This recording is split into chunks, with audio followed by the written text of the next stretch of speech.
What's up, y'all? Welcome back to the Matt Moscona YouTube channel. Been a minute since we've done a whiskey review, but glad to have you back with us here for this one, where we will take a look at a new edition. This one came to me via recommendation. This is New Southern Revival, made with 100% Jimmy Red corn. More on that in a second. From High Wire Distilling in Charleston, South Carolina. Now, if you're new to the page, a couple of things that you have to know. I come with absolutely zero judgment. I don't care if you like expensive stuff, if you like cheap stuff, if you don't like whiskey at all, if you have to use mixers, or I just say find what you like.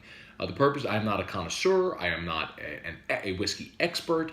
I don't distill my own whiskey. I'm just a guy who likes to drink it and have a hobby for it, and I really enjoy talking about it. So I'm sharing my likes, dislikes, and experiences here with you to hopefully help some people find your sensibilities and your price point and different things like that. And a lot of you have responded favorably, so I appreciate that.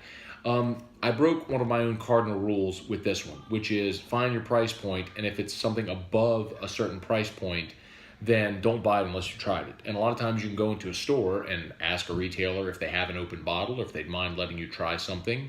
If that doesn't work out, you could find a bar and go buy an ounce and try it before you buy it. And this bottle here runs you about $90. And I had never tried it, but I bought it upon recommendation from someone who I trust, who'd given me good advice in the past. And honestly, I have very mixed feelings about this one. Now, the story is a lot of the novelty, which is what you pay for. It goes something like this. They're in Charleston, South Carolina, and there's this very rare corn called Jimmy Red corn, hence the label and the 100% Jimmy Red corn. Now, I know nothing about Jimmy Red corn, except that from reading up on this, it was almost extinct, gone away. They had but 2 ears of this corn remaining, and they were able to salvage it, grow a few acres of it, and now it's very robust. So it's this feel-good story, and that's the corn they use to distill this whiskey. My red flag should have gone up, and I should have tried it, but I didn't. I bought it anyway. I paid the $90, and quite honestly, the first time I had it, I put it on ice, and I was exceedingly disappointed. It is 50% alcohol by volume, so it is very mild. It tastes as such. It is unrefined, and on the rocks is far too mild for my sensibilities, but also has a very harsh, biting aftertaste. The finish is nice, but the taste of the flavor of it is where I got sideways. What I'd like to do is I'll pour it neat here so you can see, because I've had 2 different experiences with it. As I mentioned, trying it on the rocks was a very, very bad experience. Cheers. Let's get the nose. It is mild, but you get a very sweet, almost syrupy flavor on the nose. And that's pleasant. If you've watched these before, I tend to avoid things that are foolproof, because I don't like something that is motor oil. That's going to knock me out of my chair. That's just not my sensibility. For some people it is. So the nose is very pleasant and sweet. Cheers.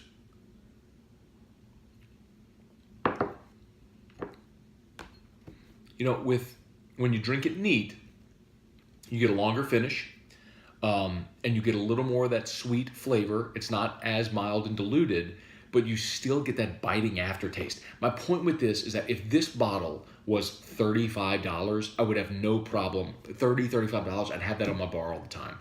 But what you're paying for with this $90 bottle is the story, the novelty of the Jimmy Red corn thing, the fact that it's batch in small batches, and quite honestly, the presentation. The bottle's kind of neat. It has a cool name. It's got the novelty of like writing the story there on the side of it.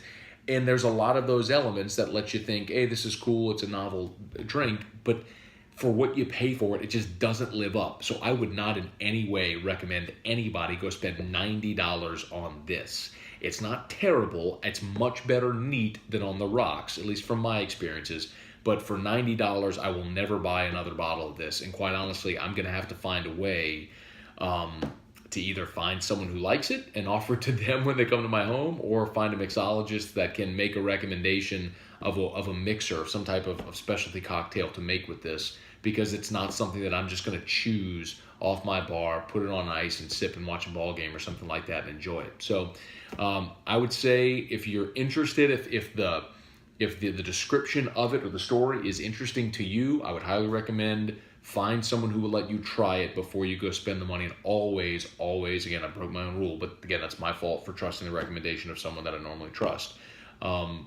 I would say make sure that you try it before you go buy it at whatever your price point threshold is. If you can afford to go drop 30, 40, 50 bucks on a bottle and it's no big deal, or even 90 bucks, then it's no big deal, cool, go give it a go. But if that's something that's in the upper reaches of your price range, which it is for me, definitely try it before you go and buy it. Otherwise, you're going to end up with a bottle like this. And I've done it a couple of times where I've ended up with expensive bottles, expensive by my standards, or something that's in the $100 range that I just quite honestly don't like. So try it before you buy it. And if you're going to try New Southern Revival, drink it neat. Don't drink it on the rocks. My recommendation. Hit the whiskey review tab on the Matt Moscona YouTube channel. You see some of our old reviews. And if you have something you'd like for me to review, shoot me a message. I'm happy to oblige. In the meantime, cheers. Until next time.